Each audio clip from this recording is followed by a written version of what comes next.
Tuhan Yesus, kami tahu Tuhan ada bersama-sama dengan kami di sini. Itulah sebabnya sekali lagi kami minta tolong Tuhan berbicara buat kami dari firman kebenaran. Roh Kudus, bantu kami supaya kami mudah memahami firman Tuhan, sehingga biarlah di dalam pemahaman kami berani untuk hidup taat kepada firman tiap-tiap hari.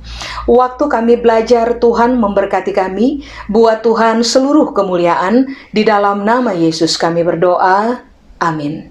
Amin. Baik, mari Bapak Ibu, saya ajak saudara untuk buka bersama dengan saya dalam 1 Petrus pasal yang pertama. Mari saya baca ayat 13 sampai dengan ayat 23 untuk kita. 1 Petrus pasal pertama ayat 13 sampai dengan ayat 23. Judul perikopnya adalah kekudusan dan kasih persaudaraan. Di ayat 13 ini yang Alkitab bilang, sebab itu, siapkanlah akal budimu, waspadalah, dan letakkanlah pengharapanmu seluruhnya atas kasih karunia yang dianugerahkan kepadamu pada waktu penyataan Yesus Kristus.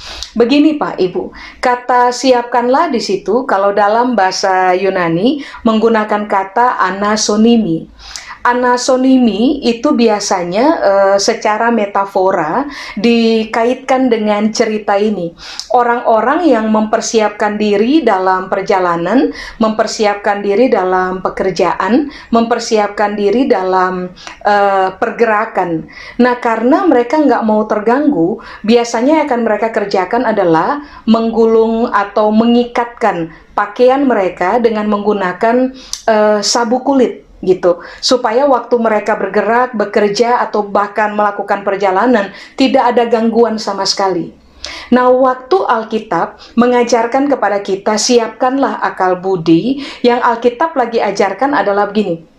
Akal budinya kita itu harus dipersiapkan begitu rupa supaya pada akhirnya dengan akal budi yang kita punya, saudara dan saya tidak mengalami gangguan dalam pekerjaan, dalam perjalanan, ataupun bahkan di dalam pergerakannya kita. Sekarang apakah akal budi? Akal budi kalau dalam bahasa Yunani sesuai dengan ayat 13 itu menggunakan kata dianoia. Akal budi atau dianoia, pengertian yang pertama adalah kedalaman berpikir. Pengertian yang kedua adalah kedalaman memahami sesuatu. Lalu dianoia itu juga punya arti perasaan atau imajinasi. Berarti ini yang Alkitab lagi bilang, saudara dan saya harus mempersiapkan begitu rupa kedalaman berpikir kita, kedalaman pemahaman kita akan kebenaran, perasaan kita dan imajinasinya kita yang dikaitkan dengan kebenaran begitu rupa, supaya pada akhirnya apapun itu yang tadi saya sudah sebut kepada saudara, pemikiran, pemahaman, imajinasi, dan juga perasaan tidak mengganggu kita waktu kita terlibat dalam sebuah pergerakan kehidupan kudus, dalam perjalanan kita sebagai orang-orang kudus, maupun dalam pekerjaan kita sebagai orang-orang kudus. Nah, hal ini penting Bapak Ibu, sebab ternyata ketika orang memiliki kedangkalan dalam pikiran benar atau pemahaman benar atau imajinasi benar atau perasaan benar, yang terjadi adalah mereka akan selalu terganggu dalam sebuah kualitas kehidupan kudus dan juga dalam sebuah kualitas kehidupan kasih. Makanya coba saudara perhatikan di ayat 14. Alkitab bilang ini, hiduplah sebagai anak-anak yang taat, dan jangan turuti hawa nafsu yang menguasai kamu pada waktu kebodohanmu. Nah, ayat 14 bilang begini, karena alasan kebodohan yang akan terjadi dalam hidup saudara dan saya adalah kita akan menjadi pribadi-pribadi yang lebih terfokus kepada memuaskan hawa nafsu dalam kehidupan kita. Sehingga kalau hawa nafsu dan pemuasannya menjadi orientasi dalam kehidupan kita, maka saudara dan saya akan secara natural gagal untuk hidup taat kepada Tuhan. Makanya mengapa di ayat 13 ini yang Alkitab ajar, Siapkan akal budi, lalu waspada. Waspada terhadap apa? Tadi saya sudah bilang kepada saudara, terhadap pemahamannya kita, pemikirannya kita, perasaannya kita, atau bahkan imajinasinya kita. Lalu, ini yang Alkitab bilang, alasan kenapa orang tidak taat, karena orang terfokus kepada pemuasan hawa nafsu. Tapi kalau ditanya begini, kenapa orang terfokus kepada memuaskan hawa nafsu? Alkitab bilang, karena kebodohan di dalam diri mereka. Apakah kebodohan, Bapak Ibu? Kebodohan menggunakan kata Yunani agnoia. Agnoia itu artinya adalah begini, kurangnya pengetahuan. 2, tindakan mengabaikan kebenaran. 3, moralnya mengalami kebutaan. 4, terfokus kepada gaya hidup yang salah. Jadi Alkitab ajar, saudara dan saya harus belajar untuk memutuskan, nggak mau bodoh dalam kehidupan. Artinya, saudara dan saya harus terfokus kepada mengejar pengetahuan akan kebenaran. 2, saudara dan saya harus terbiasa waktu kebenaran sampai dibicarakan untuk kehidupannya kita, jangan pernah mengabaikannya. Lalu, waktu kebenaran disampaikan kepada kita, terimalah seluruh kebenaran yang diajarkan buat kita, supaya moralitasnya saudara dan saya tidak mengalami kebutaan, sehingga kita akan terjebak kepada perilaku kehidupan yang salah. Nah, kebodohan ini kalau dikembangkan, yang terjadi adalah saudara dan saya, akan terfokus kepada pemuasan hawa nafsu, sehingga kita akan gagal hidup dalam ketaatan. Makanya mengapa di ayat 13 tadi Alkitab sudah bilang kepada kita, akal budinya dipersiapkan. Jangan biarkan apapun dalam kehidupan kita, termasuk kebodohan, itu menghalangi pergerakannya kita, perjalanannya kita, atau bahkan pekerjaannya kita sebagai orang-orang yang telah dikuduskan di dalam Kristus Yesus. Makanya di ayat 13 Alkitab bilang, siapkanlah akal budi, lalu waspadalah, lalu letakkanlah pengharapanmu seluruhnya atas kasih karunia yang dianugerahkan kepadamu pada waktu penyataan Yesus Kristus.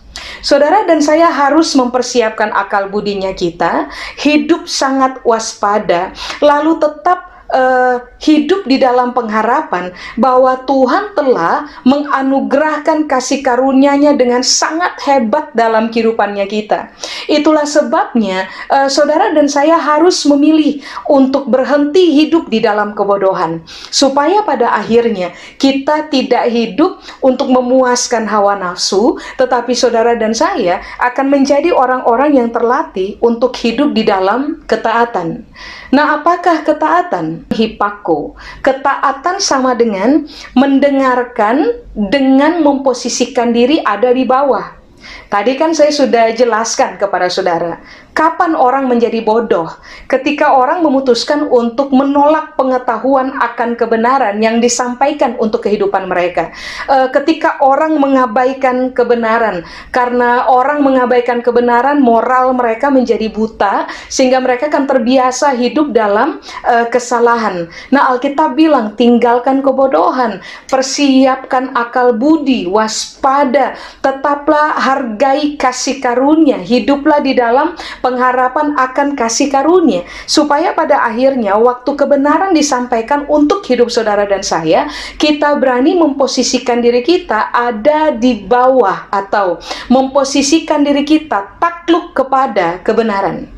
Nah, apakah ketaatan? Ketaatan hipako artinya adalah begini, mendengarkan dengan penuh perhatian, supaya pada akhirnya saudara dan saya akan digiring kepada pemahaman, lalu kemudian saudara dan saya akan menghasilkan tindakan-tindakan taat dalam kehidupannya kita. Berarti ini yang Alkitab bilang, saudara dan saya harus berani takluk diri kepada kebenaran, dan waktu kebenaran diajarkan kepada kita, kita harus menjadi orang-orang yang mendengarkan pengajaran dengan seksama untuk kepentingan memahami kebenaran. Tidak ada tindakan taat tanpa pemahaman akan kebenaran. Tidak ada pemahaman akan kebenaran kalau saudara dan saya tidak fokus untuk mendengarkan kebenaran yang diajarkan kepada kita. Saudara dan saya akan selalu gagal fokus untuk mendengarkan kebenaran diajarkan dalam kehidupan kita kalau kita tidak memposisikan diri kita ada di bawah kebenaran atau berani takluk kepada kebenaran. Nah, keputusan di ayat 13 dan ayat 14 ini penting, Bapak Ibu. Sebab, kalau saudara dan saya tidak mengerjakan ayat 13 dan juga tidak mengerjakan ayat 14, maka ayat 15 pasti kita akan gagal melakukannya. Di ayat 15 ini yang Alkitab bilang, tetapi hendaklah kamu menjadi kudus di dalam seluruh hidupmu, sama seperti Dia yang kudus yang telah memanggil kamu. Jadi mari saya ulang. Kalau saudara dan saya tidak, Alkitab bilang begini, tidak mempersiapkan kedalaman berpikir kita, kedalaman pemahaman kita akan kebenaran, perasaan kita takluk kepada kebenaran, imajinasi di dalam diri kita dikuasai oleh kebenaran, maka yang akan terjadi adalah perjalanan kita, pekerjaan kita, pergerakan kita akan terganggu.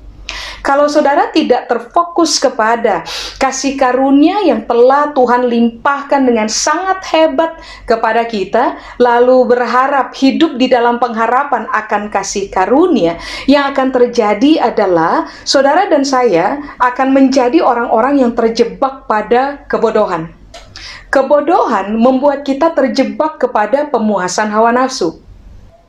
Siapa saja terjebak dalam pemuasan hawa nafsu, mereka akan selalu gagal untuk takluk diri kepada kebenaran. Mereka akan selalu gagal untuk memahami kebenaran. Kalau mereka gagal untuk hidup taat, maka saudara dan saya secara natural akan pula gagal hidup di dalam kekudusan. Nah, apakah kekudusan? Kata kudus di situ di ayat 15 menggunakan kata Yunani hagios. Hagios itu artinya adalah begini, Bapak, Ibu, dan juga saudara-saudara. Hagios atau kudus adalah tidak terbiasa. Jadi nggak punya kebiasaan. Tidak terbiasa hidup bercela secara fisik maupun secara moral. Jadi kata kudus atau hagios menitik beratkan bahwa saudara dan saya dengan tubuhnya kita tidak terbiasa hidup bercela. Ada sebuah kebiasaan benar yang terbangun dalam hidupnya kita, sehingga tubuhnya kita pun akan takluk untuk hidup di dalam kebenaran. Itu kekudusan, itu kudus. Lalu, bukan hanya fisik yang terbiasa hidup tidak bercela, tetapi moral di dalam kita pun akan terbiasa hidup tidak bercela. Makanya kalau dibilang begini, Alkitab bilang begini, hidup dalam kekudusan, berarti Alkitab lagi bilang, bangunlah kebiasaan-kebiasaan benar, sehingga tubuhnya kita, fisiknya kita, akan terbiasa mengerjakan apa yang benar. Kudus sama dengan bangunlah kebiasaan hidup tidak bercela, kehidupan benar, supaya pada akhirnya moralnya kita itu akan terbiasa mengerjakan apa yang benar. Nah, itu kudus. Pengertian kudus yang kedua atau hagios yang kedua adalah terhormat. Berarti Alkitab lagi bilang, kalau orang hidup kudus, maka mereka akan hidup terhormat secara fisik dan juga secara moral.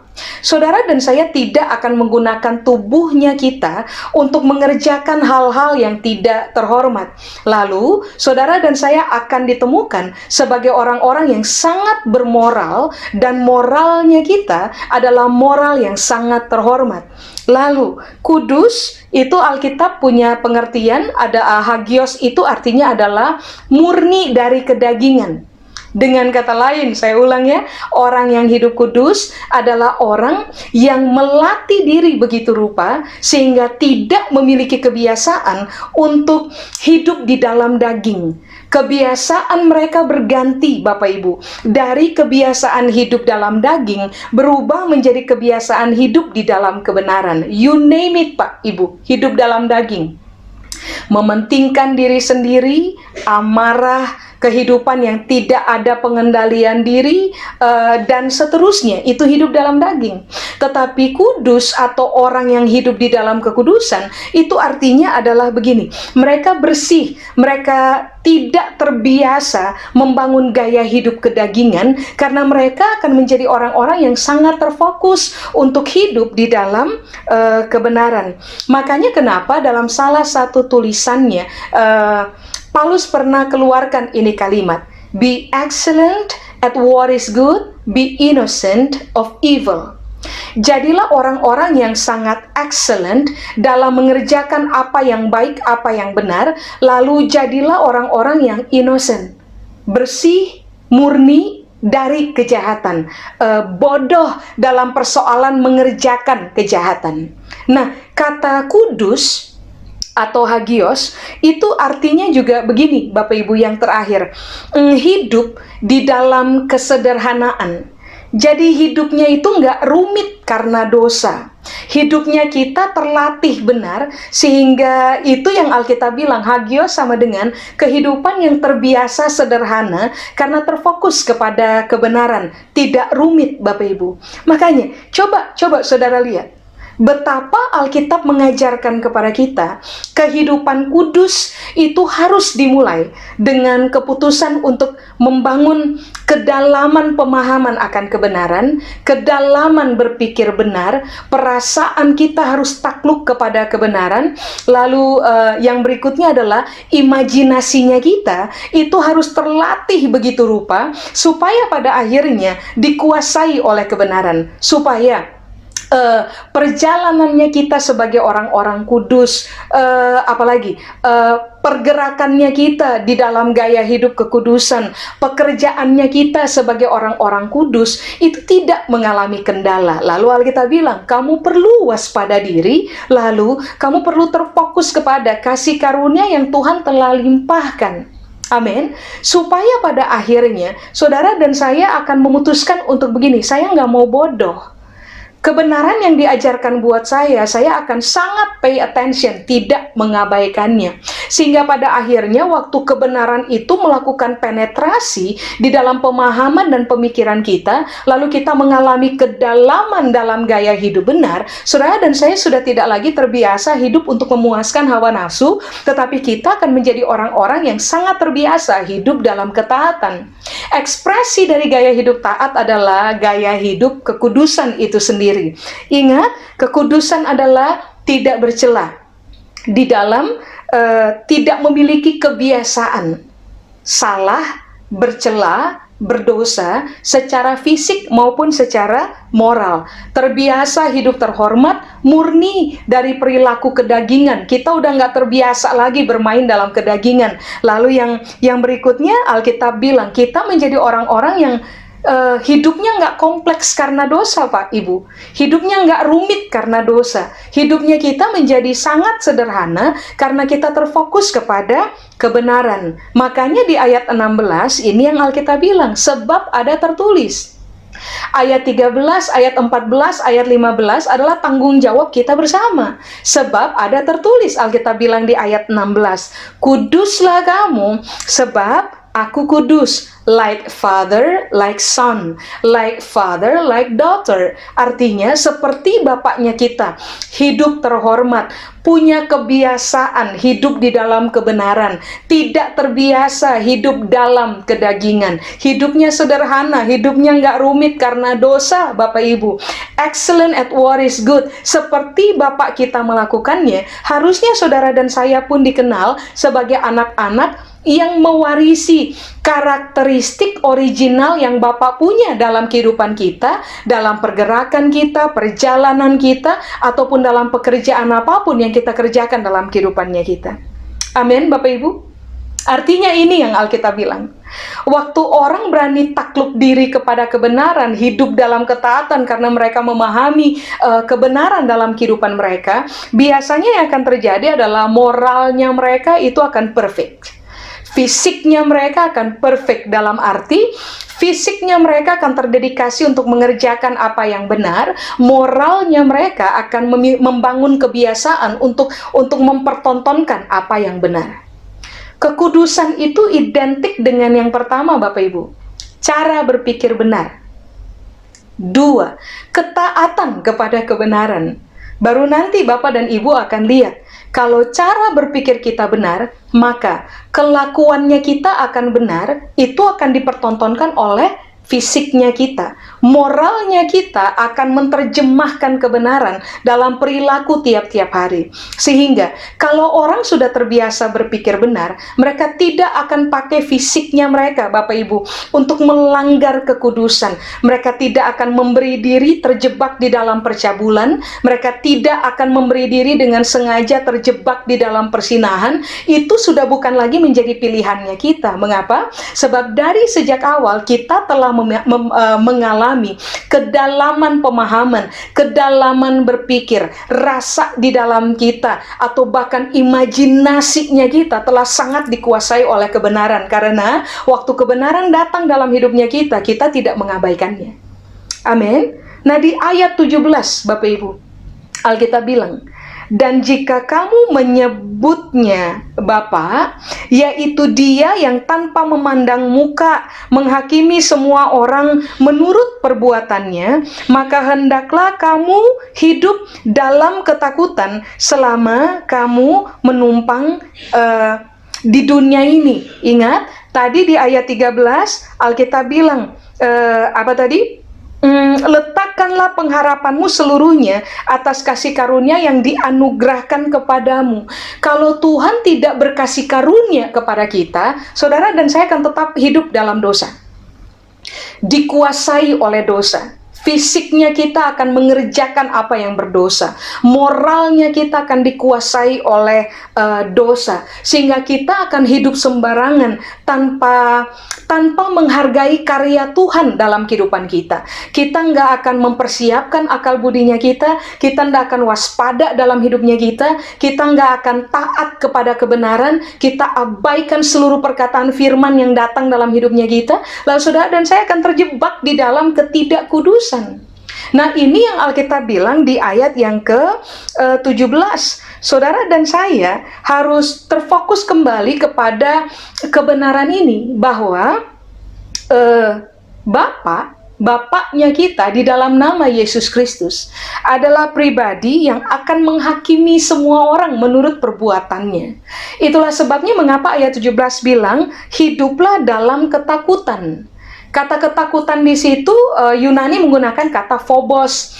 Phobos itu punya arti begini, salah satunya adalah begini, terbiasalah membunyikan alarm untuk diri sendiri. Jadi Alkitab bilang, kamu perlu bersiap-siap dalam akal budi, kamu perlu waspada dalam kehidupan, saudara dan saya perlu waspada dalam kehidupan, saudara dan saya perlu menghargai kasih karunia yang Tuhan pertontonkan kepada kita, lalu saudara dan saya perlu meletakkan pengharapan kita kepada kasih karunia itu, tapi saudara dan saya juga harus ingat bahwa Bapa kita itu juga akan menghakimi kita. Karena Dia akan menghakimi kita, berarti saudara dan saya selama kita menumpang di bumi, ayat 17 bilang begini, pasang alarm untuk diri sendiri, supaya jangan kita langgar kebenaran, menggunakan fisiknya kita, supaya moralnya kita jangan melanggar kebenaran. Amin. Mari, ayat 18 Alkitab bilang, sebab kamu tahu bahwa kamu telah ditebus dari cara hidupmu yang sia-sia, yang kamu warisi dari nenek moyangmu itu, bukan dengan barang yang fana, bukan pula dengan perak atau emas. Jadi Alkitab bilang, pasang alarm untuk ingatkan diri sendiri, kamu sudah ditebus dari gaya hidup yang sia-sia. Masa pengorbanan Kristus menjadi tanpa arti, sehingga kalau toh kamu mengakui Dia sebagai Tuhan, kamu tetap hidup dalam kedagingan? Nah, ini yang Alkitab ajar. Hiduplah dalam ketakutan selama menumpang di dunia. Pasang alarm, ingatkan diri berkali-kali bahwa, hey, kamu telah ditebus dari hidup yang sia-sia. Jangan abaikan kebenaran. Miliki pemahaman yang dalam akan kebenaran. Miliki pikiran yang dalam pada kebenaran itu sendiri. Perasaan kita, imajinasi kita harus sangat dikuasai oleh kebenaran. Jangan berlaku bodoh. Putuskan untuk tinggalkan hawa nafsu. Hiduplah dalam ketaatan supaya pada akhirnya kekudusan akan menjadi kebiasaannya kita. Mengapa? Karena Bapa akan hakimi kita. Tapi yang berikutnya ini ayat 18 bilang, jangan hidup sia-sia lagi. Sudah ditebus kok mau kembali kepada kehidupan lama? Amin. Coba ayat 19. Melainkan dengan darah yang mahal, yaitu darah Kristus, yang sama seperti darah anak domba, yang tak bernoda dan tak bercacat. Ia telah dipilih dari sebelum dunia dijadikan, tetapi karena kamu baru menyatakan dirinya pada zaman akhir. Oleh Dialah kamu percaya kepada Allah yang telah membangkitkan Dia dari antara orang mati dan yang telah memuliakannya, sehingga imanmu, garis bawahi, dan pengharapanmu tertuju kepada Allah. Lihat, ayat 13 udah ajar itu buat kita. Ayat berapa tadi? Ayat 17 ajar itu buat kita.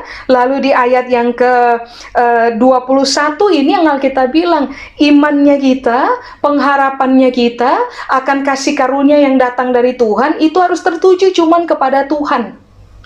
Berhenti mengarahkan pandangan kepada dosa dan pelanggaran dan kedagingan, Bapak Ibu.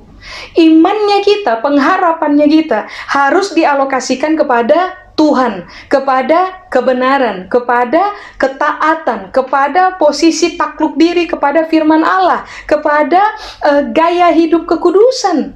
Karena kita nggak ditebus untuk hidup sia-sia lagi, Bapak Ibu. Sudah? Nah, di ayat 22 Alkitab bilang, karena kamu telah menyucikan dirimu oleh ketaatan kepada kebenaran, sehingga kamu dapat mengamalkan kasih persaudaraan yang tulus. Hendaklah kamu bersungguh-sungguh saling mengasihi dengan segenap hatimu, karena kamu telah dilahirkan kembali bukan dari benih yang fana, tetapi dari benih yang tidak fana oleh firman Allah yang hidup dan yang kekal. Perhatikan ayat 22. Kita ini menjadi suci, Bapak Ibu, karena ketaatan kepada kebenaran. Ayat 22 bilang, tentu saja darah Kristus menguduskan kita. Supaya kita tidak kembali kepada kehidupan yang sia-sia, saudara dan saya harus memutuskan untuk taat kepada kebenaran. Supaya eksistensi kita dalam sebuah kehidupan kudus, eksistensi kita sebagai orang-orang yang memiliki identitas, the saint, orang kudus, itu tetap bertahan sampai akhir. Makanya dari awal saya sudah bilang kepada Bapak dan Ibu, kita butuh kebenaran. Saudara dan saya tidak boleh mengabaikan kebenaran dari firman Allah yang disampaikan untuk kehidupan kita. Sebab waktu kita bersetuju dengan kebenaran firman Tuhan, saudara dan saya akan punya kebiasaan hidup kudus, lalu kebiasaan hidup, keputusan untuk mau kembali hidup sia-sia, itu sudah bukan lagi menjadi pilihannya kita, Pak Ibu. Amin. Makanya di ayat 23 Alkitab menegaskan sekali lagi, hey, kamu sudah dilahirkan kembali. Lalu kamu dilahirkan kembali oleh firman Allah. Untuk bisa hidup dalam kekudusan, orang butuh firman Allah. Untuk bisa hidup dalam kasih sesuai dengan standar kerajaan Allah, orang butuh firman Allah. Makanya kenapa waktu kebenaran disampaikan untuk Bapak Ibu dan juga saya, putuskanlah untuk begini, tinggalkan kebodohan. Terfokuslah, kejar pemahaman akan kebenaran. Taklukkan diri kepada kebenaran yang diajarkan buat kita. Bapak Ibu, Yesus sudah menebus kita dengan harga yang mahal. Masa kita hanya dikenal sebagai orang Kristen, kita hanya dikenal sebagai orang yang rajin datang ke gereja, tapi kelakuan nggak berubah? Masa untuk seterusnya kita mau bermain pada permainan itu? Saya mendorong Bapak dan Ibu untuk tinggalkan permainan yang lama. Masuklah dalam permainan yang baru. Tuhan menebus kita dengan darahnya. Dia menganugerahkan anugerahnya dengan sangat hebat untuk kehidupan saudara dan juga saya. Dia tanpa bermain rahasia, berkali-kali mengajarkan kita dengan menggunakan kebenaran firman Tuhan, supaya pada akhirnya, waktu saudara dan saya menerima firman Tuhan yang diajar buat kita, kita akan mengalami kedalaman pemahaman akan kebenaran, kedalaman berpikir akan kebenaran, perasaan kita dan imajinasi kita akan sangat dikuasai oleh kebenaran. Kita akan berhenti berlaku bodoh dalam hidup. Kita tidak akan lagi terbiasa hidup untuk secara fisik memuaskan hawa nafsu, hidup untuk secara moral memuaskan hawa nafsu. Enggak, kita akan terlatih hidup dalam ketaatan, kita akan terlatih hidup dalam kekudusan, sebab firman Tuhan kita biarkan bicara buat kita berkali-kali dan menggerus seluruh pemikiran yang salah, menggerus seluruh pemahaman yang salah akibat tabiat dosa dan kehidupan lama dalam kehidupan kita. Ketika kejahatan, dosa, pelanggaran, ketidakkudusan tergerus dari pemahaman dan pikiran kita oleh karena kuasa firman Allah, maka yang akan terjadi dalam kehidupan saudara dan saya adalah secara natural, Bapak Ibu, secara natural kita akan terlatih hidup kudus tiap-tiap hari. Excellent at what is good.